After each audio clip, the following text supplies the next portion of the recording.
ya hiyo nchi, wakampa Mose taarifa hii: tuliingia katika nchi uliyotutuma, nayo inatiririka maziwa na asali.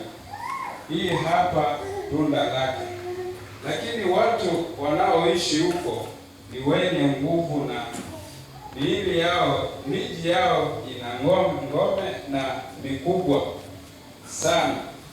Huko tuliona hata wazao wa Anaki, wa Amaleki wanaishi, Wagebu, Wahiti, Wayebusi na Waamori wanaishi katika nchi ya vilima, nao Wakanani wanaishi karibu na bahari na kando ya Yordani.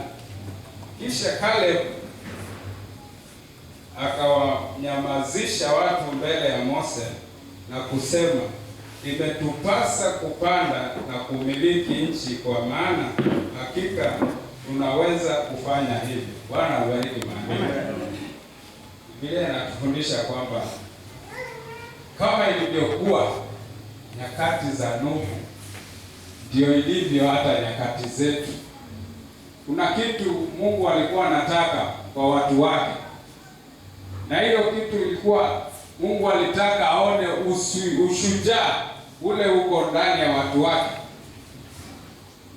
Akafanya mambo makubwa katika bahari, katika mawe, maji yanatoka. Hawakuwa na shida yoyote, kama ni chakula walipata. Mungu aliwashughulikia kila jambo, lakini walikuwa watu wa kusahau mara kwa mara. Wanarudi wanasahau, wanarudi tu kwa mambo yao ya kawaida. Lakini Mungu alimwambia Musa atume wapelelezi kwa mji wa Kanaani. Akachagua watu ambao aliwatuma kule. Walipoenda kule kwa ule mji, waliingia wakaona ule mji ni mzuri, unatiririka maziwa, asali na una matunda mazuri. Bwana asifiwe.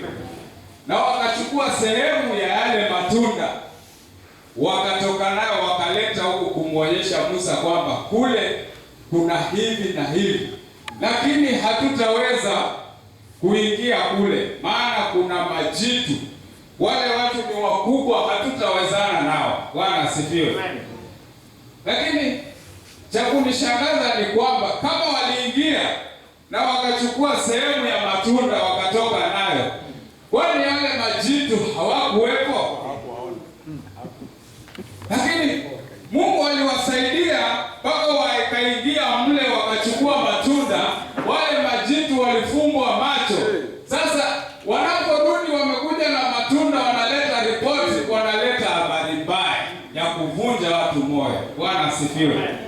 Lakini Caleb na Joshua wakasema hapana, wakawanyamazisha na ile ripoti yao. Japo walienda wote, lakini wakawanyamazisha, wakamwambia hapana, sio hivyo. Tunaweza kuingia pale na tuteke ule mji. Tunahitaji watu wenye ujasiri namna hiyo.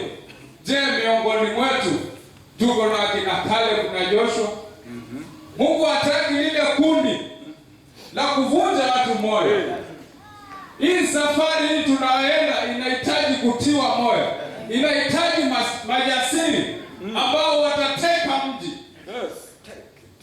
Mambo yamefanyika miongoni mwetu, lakini tumeshindwa hata kutangaza kule nje. Huo ndio ujasiri ambao Mungu anataka. Twende tukatangaze injili kule nje. Hapa tunajuana, hata tukitangaza hapa huyu ni wetu, huyu ni ndugu yetu. Lakini kule je? Tunataka tupate majasiri humu ndani. Tunataka tupate wakina Caleb kutoka hapa, watakao simama kwa ujasiri. Kule watapigwa, waambia kweli nyinyi kule hamna watu, na waseme lakini neno letu ni la kweli. Amen. Bwana asifiwe. Tunahitaji majasiri. Mungu akasema hawataingia rahani mwangu. Kwa sababu walishindwa kuamini. Walikataa kushikilia ule ujasiri na hawakuwa hawafanyi chochote. Mungu alifanya kila kitu. Wao ilikuwa tu ni kumtukuza na kumtangaza kwa yale amefanya na kuamini vile amesema. Sasa walishindwa kuamini, wamefanyiwa kila kitu. Na tusilaumu wale ndugu zetu walifeli. Sasa sisi utakana tukiangalia pale tujue hao walianguka kwa hili shimo, wacha sisi tuhepe. Tunapohepa tuangalie tutapitia upande gani. Wenzetu walianguka huko. Waisraeli na sisi hakuna tofauti. Tofauti ni kwamba wao walishindwa kumwamini Mungu. Mungu akatoa hiyo sehemu kwao akatuwekea sisi. Wacha tuamini pasipo kuona. Yametendeka mengi miongoni mwetu. Na kwa nini hatuamini? Hatu kwa sababu mchungaji fulani imepitia kwake. Tusiwe na roho kama hiyo. Tuwe na spirit moja. Kitu kimetendeka miongoni mwetu, tuamini, tutangaze. Hili jambo linawezekana. Hakuna kisichowezekana kwa Mungu. Mungu ametenda makubwa. Sitawachosha. Lakini naomba tujitie moyo wa ujasiri.